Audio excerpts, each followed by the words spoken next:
Police प्रशासन, शहर police वाहतूक शाखा यांच्या संयुक्त विद्यमानाने एक मोहीम राबवण्यात आली। त्यामध्ये जे रिक्षा बस स्थानकाच्या आवारात वगैरे येतात त्यांच्यासाठी ही मोहीम राबवली गेली।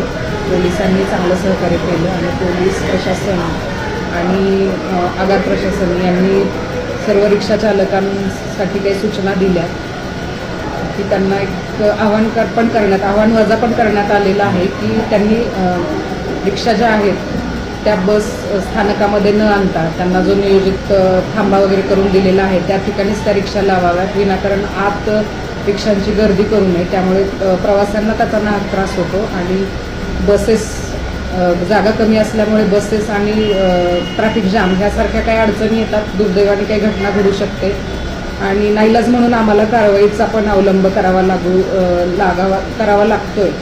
त्यामुळे शहर पोलीस स्टेशन त्यांच्यामार्फतही सरांमार्फतही सूचना दिलेल्या आहेत। तर सर्वांना एकच आव्हान आहे रिक्षा चालकांना की त्यांनी त्यांच्या रिक्षा ज्या आहेत त्या बस स्थानकात आणू नयेत, त्यांनी सगळं सहकार्य करावं, अन्यथा पोलिसांना कारवाईचा शेवटचा मार्ग अवलंबावा लागेल।